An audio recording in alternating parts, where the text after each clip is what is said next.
Real Madrid ফ্যানদের খুশির শেষ নাই আজকে। তারা ৬-১ হারায় দিছে মোনাকোকে। এই যে আলবের্তো বল বা আলবের্তো আলবেরা যেটা যেই কোচই আসছে তাদের, সে অনেক ভালো কাজ করতেছে, সে ফাটাই ফেলতেছে। মানে এটা বলতে বলতে রিয়াল মাদ্রিদে এবং এই ম্যান দরকার ছিল, এই কোচই দরকার ছিল, এরকম man management coach Real Madrid দিয়ে চলে। এর ভিতরের কিছু কথা সত্য, কিন্তু আসলে আপনারা যে ফুটবল যে আসলে একটা রেজাল্ট ওরিয়েন্টেড একটা গেম, সেটা রিয়াল মাদ্রিদের এই ম্যাচ দেখলে আপনি বুঝতে পারবেন। কেন বলতেছি আপনি নর্মালি বোঝেন। আপনি সেকেন্ড ডিভিশনের সেগুন্ডা মানে সেকেন্ড ডিভিশনের একটা টিমের কাছে আপনি, এই যে কি আলবা সিটি না কার কাছে আপনি হাইরা, আপনি কোপা দেল রে থেকে বাদ হইছেন, যারা কিনা কোয়ার্টার ফাইনালে মানে বার্সেলোনার সাথে মানে তাদের মুখোমুখি হবে, মানে যেই টিম হারায়া দিছে রিয়াল মাদ্রিদে রাউন্ড অফ 16-এ কোপা দেল রেতে, এবং ওই টিমই এই যে আলবা সিটি এখন বার্সেলোনার বিপক্ষে খেলবে রাউন্ড অফ 8 বা কোয়ার্টার ফাইনাল আপনি যেটাকে বলেন।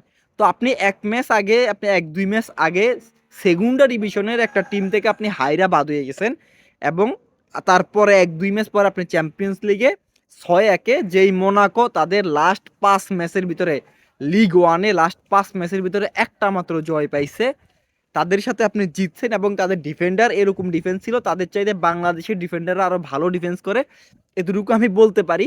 এই সব কিছু ক্রিটিসাইজ থেকে না, এই সব কিছু কালকের ম্যাচ দেখার পর আপনি বুঝতে পারবেন যে কিলিয়ান এমবাপ্পে হ্যাটট্রিক করে নাই। তাহলে বুঝতে পারবেন যে আপনি এটা বলতে পারেন যে কিলিয়ান এমবাপ্পে হ্যাটট্রিক করতে পারে নাই, তার মানে গতকাল রাতে কিলিয়ান এমবাপ্পে খারাপ খেলছে, মানে ডিজাস্টার পারফরমেন্স গেছে কিলিয়ান এমবাপ্পের। আপনি ওদের যে ডিফেন্স যেভাবে খোলা ছিল, ডিফেন্স যেভাবে দরজা গেট খোলা, আলিবাবার যে সিসিং ফাঁক করার পরে যেভাবে ফাঁক হয়ে যায় দরজা মরজা কি, ওভাবে ফাঁক হয়ে রয়েছে সব কিছু, আপনি ওই টিমের বিপক্ষে আপনি হ্যাট্রিক করতে পারেন নাই। ভিনিসিয়াস জুনিয়র গত ম্যাচের আলো কেড়ে নিছে, লাস্ট কত 20-25 ম্যাচের ভিতরে। শুধুমাত্র আপনি আর বার্সেলোনার বিপক্ষের চাইতো এই গেমের যে ইনভলভ ভিনিসিয়াস জুনিয়র ছিল, 2টা অ্যাসিস্ট এবং একটা গোল পাইছে, যেটা কিনা গতকাল রাতের ম্যাচের যে আলো সেটা ভিনিসিয়াস জুনিয়র কেড়ে নিছে। অলদো 2টা গোল করছে কে, কিলিয়ান এমবাপ্পে, কিন্তু তার চাইতে বেশি আলো গেছে ভিনিসিয়াস জুনিয়র উপরে তার পারফরমেন্সের জন্য। তো সেখান থেকে আমি বলতে পারি 6 গোল খুবই কম দিছে। এবং আপনি বলতে পারেন যে তাদের যে রাইট উইংয়ে যে খেলছে মাস্তানতুনো, আমি তাকে নিয়ে অনেক বেশি আশাবাদী। এবং যে সেগুন্দা ডিভিশনের যে আলবা সিটির সাথে হাইরা গেছে, ওই ম্যাচও একটা গোল ছিল এই মাস্তানতুনোর। এবং দীর্ঘ 2-3 মাস কয় মাস পরে সে স্টার্ট করছে চ্যাম্পিয়ন্স লিগে বা যে কোনো একটা ম্যাচেই, যে মানে মেইন কম্পিটিটিভ ম্যাচে, সেটা হচ্ছে যে স্টার্ট করলো গতকালকে মোনাকোর বিপক্ষে। এবং আপনি বলতে পারেন যে এখান থেকে যে যেভাবে মাস্তানতুনো গোলটা করছে, একটা ভালো স্ট্রাইক নিছে, এবং যে এমবাপ্পের প্রথম গোল এবং যে লেফট ফুটি হওয়াতে, মানে আপনি মাস্তানতুনুকে কেন টিমে রাখবেন, যে আপনি মাস্তানতুনুকে টিমে এই কারণে রাখবেন কারণ সে হচ্ছে লেফট ফুটি রাইট উইঙ্গার, যেটা কিনা লামিনী আমালের দিকে তাকান যে এমন এমন যে ক্রিয়েটিভ প্লেতে ইনভলভ হইতে পারে লামিনী আমাল, সেম কোয়ালিটি বা আরও বেটার আপনি বলতে পারেন বা ওরকমই বলতে পারেন যে মাস্তানতুনু লেফট ফুটি হওয়াতে আরও এরকম ইনভলভ হইতে পারে। যেভাবে ফার্স্ট টাচ নেওয়া হয়, যেভাবে বক্সের ভিতরে এসে বালবার থেকে ফার্স্ট গোলের সিকোয়েন্স বলতেছি, বালবার থেকে বলটা দিল ডি বক্সের ভিতরে, যেখান থেকে ইজি বল দিয়ে দিছে, কিন্তু এই দুই ডিফেন্ডারের মাঝখানে এভাবে বল দেওয়াটা সহজ না, যদি না প্রতিপক্ষের ডিফেন্ডাররা গার্বেজ হয়, যে প্রতিপক্ষের ডিফেন্ডাররা গাদা হয়। তো ওরকমভাবে মানে এত বেশি উইক ছিল আপনি বলতে পারেন, একদম বল ইজি দিয়ে দিছে, সেখান থেকে কিলিয়ান এমবাপ্পে ফার্স্ট টাচ গোল, বালবার্তে থেকে এমবাপ্পের কাছে বল। তো আপনি যখন দেখবেন যে ইনভলভ যেভাবে হইতেছে, যে ফ্রন্ট থ্রি যেভাবে একদম উপরেই ছিল, নিচে আসে ডিফেন্ড করা লাগতেছিল না, এটা আপনি মোনাকো টিম বলে আপনি পারতেছেন। মোনাকের মতো একটা বাজে টিম বলে আপনি পাইতেছেন, যারা 10-12 ম্যাচের ভিতরে লাস্ট 1-2টা ম্যাচই তারা জিতছে, বাকি সবগুলো হারছে। লাস্ট 12 ম্যাচের মধ্যে যদি 2-3টা ম্যাচে শুধু মোনাকো জিতে, তারপরে আপনি বুঝতে পারবেন ওই টিমের ডিফেন্ডের অবস্থা কি। এবং যে মাস্তানতুনোর কথা বলতেছি, যে দেখেন আশাবাদী অনেক হওয়া যায় যে যে আলবের্তো যে বর্তমান যে কোচ আছে, সে অনেক ভালো করতেছে, ম্যান ম্যানেজমেন্ট, ভিনিসিয়াস জুনিয়ররা অনেক বেশি স্পেস দিছে, তাকে অনেক বেশি ওপেন করে দিছে, সবই আমি মানলাম। কিন্তু আপনি যখন জাবি আলোনসোর দিকে তাকাবেন, জাবি আলোনসো এই সিজনের শুরুতে 10 থেকে 11টা না 12টা ম্যাচ টানা জিতে গেছে, তখন অনেক বেশি হাইপ হইতেছিল, অনেক বেশি প্রশংসা কুড়াইতেছিল যে জাবি আলোনসো সে রাইট কাজ করতেছে, এই কোচই দরকার ছিল, এই সে আমরা ডিফেন্সিভলি অনেক বেশি স্ট্রং, সবই ঠিক আছে। কিন্তু তারপরও এই মনোকো 20টা শট অন টার্গেট না, শট নিছে মাদ্রিদের এই ডিফেন্ডারদেরকে বেদ করে। তার মানে যারা একটু ভালো ডিফেন্স, একটু শক্ত প্রতিপক্ষ হবে, আপনাকে কিভাবে মানে বাজেভাবে ট্রিট করবে, সেটা আপনি আলবা সিটির বিপক্ষে ম্যাচটাকে আপনি কাউন্ট করতে পারেন। তো আমি মনে হয় ম্যান ম্যানেজমেন্ট এবং ৬ গোল দেওয়া ফুটবলে এটা কিন্তু চারটিখানি কথা না।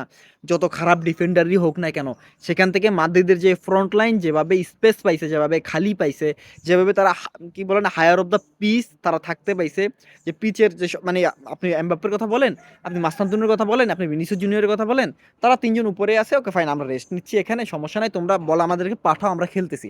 এবং মিডফিল্ডে কাজ করতেছিল চুয়ামেনি এবং আর্ধেগুলো যেভাবে বল উইন করতেছিল একের পর এক স্লাইডিং ট্যাকল দিয়ে, এবং এমবাপ্পে বল পাই যেতেছিল এবং সেখান থেকে ফ্রি হয়ে কিভাবে গোল দেওয়ার জন্য অ্যাপ্রোচ নিতেছে, ডিরেক্ট টু ডিরেক্ট খেলা সুইচ করে।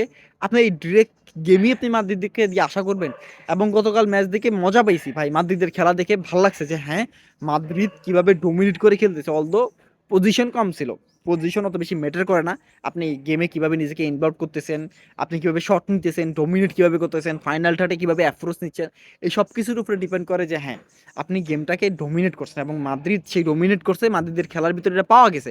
এখন কথা হচ্ছে যে ওরা বাজে ডিফেন্ড করছে ঠিক আছে, কিন্তু তারপরে ৬ গোল, ৬টা গোল, এটা কোনো মানে আপনি বলতে পারেন এটা ক্রেডিট আপনার দিতেই হবে প্লেয়ারদেরকে, যে প্লেয়াররা তাদের যে বলে না যে যে মুইস বা সার তারে ছাইড়া দিছি, এবং যত যুদ্ধ করা লাগে, ডুসান লাগে, ডুসাবে করবে, সব কিছু করবে। এবং মাদ্রিদ গতকাল ছিল এরকম যে সার যে তাকে ছাইড়া দিছে এবং সে সব উজাগার করে ফেলছে, এরকম ছিল গতকাল মাদ্রিদের খেলা। এবং ভালো খেলছে, ভালো খেলছে, ভালো খেলছে। চুয়ামেনি থেকে আপনি শুরু করেন, আপনি আর্ধেগুলো যেভাবে ডিফারেন্ট প্লেমেকার হিসাবে খেলছে, আমার এটা অনেক বেশি ভালো লাগছে। মাস্তানতুনো এজ এ লেফট ফুটি রাইট উইঙ্গার, আমার মনে হয় এজ এ আর্জেন্টাইন ফ্যান হিসাবে না, মাদ্রিদের গেম যেভাবে কানেক্ট করতেছিল, যেভাবে পাস রিলিজ করতেছিল, যেভাবে গেমে নিজেকে ইনভলভ করতেছিল, আমার কাছে মনে হয় উইং দিয়ে যেভাবে সে ড্রিবল করতে পারে, রদ্রিগো চাইতে ভালো ইফেক্টিভ ড্রিবলিং এবং আরও বেশি ফাস্ট। কারণ হচ্ছে লেফট ফুটি হওয়ার কারণে, যেভাবে লেফট ফুট দিয়ে আপনি চিন্তা করেন রাইট উইংয়ে খেলতেছে, রাইট উইংয়ে আপনার এটা যদি আপনি লেফট ফুটের ধরেন, এবার এখান থেকে রিলিজ করলে ফাস্টগুলো ইন ভিতরে যাবে, মানে যে আপনি ডিবক্স ইন করতেছে এরকম পাস আপনি রিলিজ করতে পারবেন, সুইচ করতে পারবেন, যেটা কিনা লেফট ফুটি হওয়ার কারণে সুবিধা। কিন্তু যখন রাইট ফুটি হবে তখন সেটা থেকে তার অ্যাডভান্টেজ দিক থেকে তার শুরু করা লাগে, যেহেতু মাস্তানতুনোর একটা অ্যাডভান্টেজ সাইড এবং লেফট ফুটি হওয়াতে, তো আমার মনে হয় যে মাস্তানতুনো এই টিমে আরও বেশি ইফেক্টিভ হবে সেটা রদ্রিগোর চাইতে। হ্যাঁ, রদ্রিগো ভালো পারফরমেন্স করতেছিল, করতেছে বা করছে, কিন্তু আমার মনে হয় সেই দিক থেকে মাস্তানতুনোকে আরও দেখানো উচিত। যখন ১০, ১১, ১২টা যে রান স্ট্রিক ছিল, উইনিং স্ট্রাইক ছিল জাবি আলোনসোর এই সিজনের প্রথমে, সেখান থেকে আমি এটা বলতেই পারি ওই টিমের অন্যতম সদস্য ছিল মাস্তানতুনো, সেটা ডিফেন্সিভলি হেল্প করা হোক এবং অফেন্সিভলি। তো আমার মনে হয় যে মাস্তানতুনোকে দিয়ে আরও বেশি স্টার্ট করানো উচিত এই মাদ্রিদের এই টিমের জন্য। এমবাপ্পে ১১ গোল নিয়ে এবং টপে আছে, আপনি এটা দিয়ে কি বলবেন? এবং তার ধারে কাছেও মাত্র ৬ গোল নিয়ে সেকেন্ডে আছে কিলিয়ান হালান্ড। তো আপনি বলতে পারেন যে এই এবারের চ্যাম্পিয়ন্স লিগের ক্যাম্পেইন এমবাপ্পে একাই টেনে নিছে, এটা বলাই যায়।